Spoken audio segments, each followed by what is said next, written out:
Bismillahirrahmanirrahim. Alhamdulillahi alamin.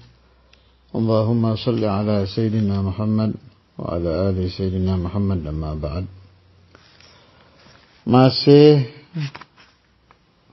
Al-Faslul Awwal fil Ghazli wa Syaq wal Gharam. Masih pasal pertama bait ke 10 tentang hubbu Rasulullah sallallahu alaihi wasallam, tentang kegilaan cinta kepada Nabi. Masih masalah itu. Adadka haliya la sirri bimustatirin anil wusyati wala da'i bimunhasimi. Adadka hali ay a'adatka hali, apakah melewatimu keadaanku, apakah perkara aku sedang tergila-gila dengan Rasulullah sallallahu alaihi wasallam sampai memunculkan 2 garis di kedua pipiku dan sebagainya yang kemarin sudah dibahas. Kalau bahasa muradnya, kamu gak dengar kalau saya sedang mengalami keanehan-keanehan yang muncul dari cinta kepada Rasulullah sallallahu alaihi wasallam. Padahal la sirri bimustatirin 'anil wusyah. Rahasiaku tidak bisa ditutupi lagi dari orang-orang yang ahli fitnah. Al-wusyah jamak dari washin, ay al-fattan, orang-orang yang ahli fitnah. Wala da'i bimunhasimi.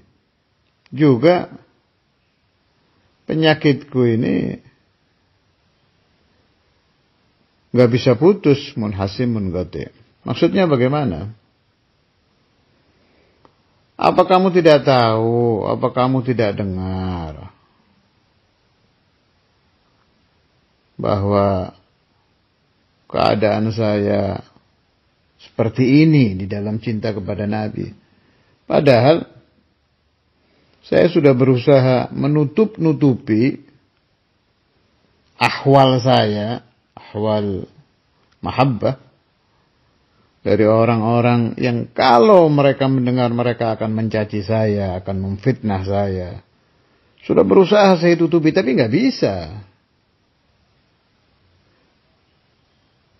Kemudian saya juga tidak ingin fisik saya ini tambah hari tambah kurus, tambah hari tambah pucat. Saya nggak kepingin nanti orang jadi tahu kalau saya sedang tergila-gila dengan Nabi Muhammad SAW. Tapi apa mau dikata? Semua hal itu tidak bisa ditutupi. Ya, memang iya ya. Penyakit fisik saja itu mau gimana mau ditutup? Seperti orang pilek gitu. Orang sedang pilek, batuk. Kemudian dia hadir majelis. Saya ingin gak kelihatan batuk, gak kelihatan sedang flu. Ya gak bisa lah. Namanya sakit. Itu sakit zahir. Nah, sakit batin itu kalau sudah parah muncul di zahir. Aneh lah. Orang yang sedang diserang cinta itu kan aneh kan. Apalagi kalau cintanya tambah hari tambah tajam, tambah hari tambah parah. Cinta ke Nabi itu kan seperti itu kan. Kalau orang yang sedang cinta kepada Rasulullah SAW, kemudian dia tambah banyak ibadah, tambah banyak sholawat ala Nabi, itu tambah cinta. Tambah parah itu efek-efeknya itu. Sudah bawaannya seperti itu. Na'udzubillah ya, na'udzubillah, thumma na'udzubillah. Kalau ingin hilang ya maksiat. Hilang udah itu. Ini mah pembahasan saja, bukan saya menyuruh Anda bermaksiat, tidak. Artinya hubbullah wa hubbu Rasulillah wa hubbul ibadah, cinta kepada Allah, cinta kepada Nabi Muhammad, cinta kepada wali-wali, cinta kepada salawat ala Nabi, rasa lezat di dalam zikir, dalam salawat, dalam tawassul kepada wali-wali dan lain-lain. Itu hilangnya kalau kita maksiat itu. Minimal menurun. Maksiat lagi tambah turun, tambah turun, tambah turun sampai hilang. Innal ma'asiyatu zilun ni'amah. Kalau orangnya hati-hati, dijaga hatinya, dijaga jasadnya. Jangan sampai saat dia sedang mengalami rasa cinta kepada Nabi, jangan sampai maksiat supaya tidak hilang, ya tambah naik, tambah naik, tambah naik. Itu maksudnya. Adatkah haliya la sirri bimustatirin anil wusyati wala da'ibi munhasimi. Nah, biasanya orang seperti itu mulazamahnya, orang yang sedang naik itu di dalam hubbullah wa hubbu Rasulillah sallallahu alaihi wasallam itu pasti muncul di dekatnya itu al-wusyah, orang yang memfitnah dia.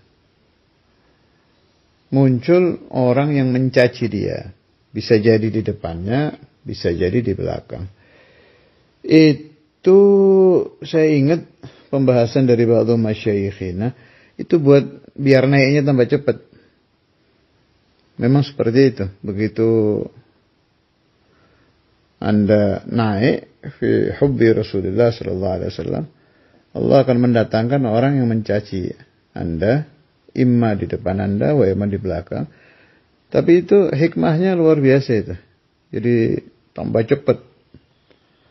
Maqamat hubbiyah itu, maqam hubbu Rasulullah sallallahu alaihi wasallam itu tambah naik, tambah naik, tambah naik. Kalau saya nggak salah ingat ya, ada kalamnya Syekhul Naqi Said yang saya dengar dari guru-guru saya waktu saya di Tegal dulu itu. Meskipun aukamakal, kurang lebih kalamnya pakai bahasa Jawa, ini saya terjemah Indonesia. Meskipun kamu sembunyi di gunung yang udah nggak ada orang itu, atau di hutan, jadi kepingin taqarrub ilallah itu sampai wusul, jangan dicaci orang. Udah jangan ada orang. Nyepi udah. Bukan di kamar lagi, cari hutan apa cari gunung. Itu kata Syekhul Naqi Said. Gak mungkin itu. Pasti Allah akan mendatangkan orang ke situ untuk mengganggu kamu. Sudah bawaannya itu. Kalau corong ngaji tauhid itu mulazamah adiyah. Udah pasti. Jadi ya udah diterima aja. Diterima, raditu billahi rabba wa bil islami dina wa bi sayyidina Muhammadin sallallahu alaihi wasallam nabiyyan wa rasulah. Udah diterima aja, paling minta kepada Allah taala al-lutuf. Saya dia mulai Al-Habib Abdullah bin Abdul Qadir Bilbagi itu selalu pesan. Jadi minta kepada Allah al-lutuf. Fi khairin wa lutfin wa afiyah. Kira-kira ujian itu datang, tetap datang, tapi kitanya kayak nggak ada ujian aja. Dilembutkan oleh Allah Subhanahu wa taala.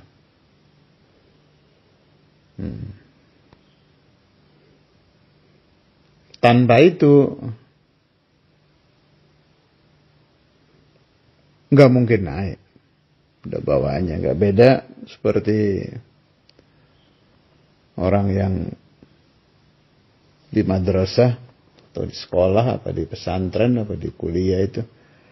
Kan ada masa-masa ujian kan. Sebelum lulus ada ujian-ujian dulu.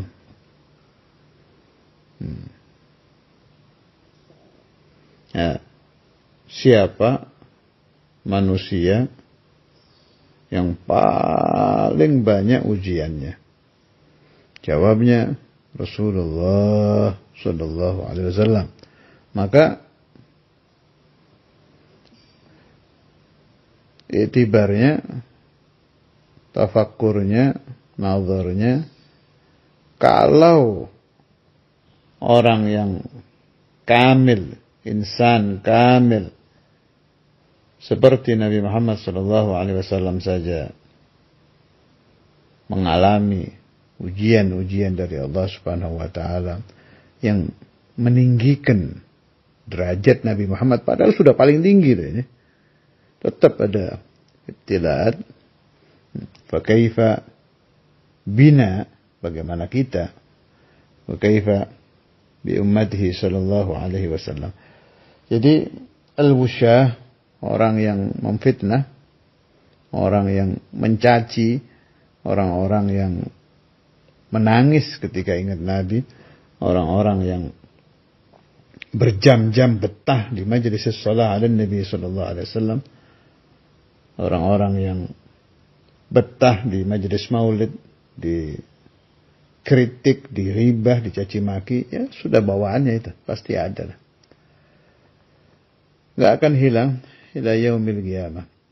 Tetapi nas'alullah as-salamah wal afiyah wal lutuf.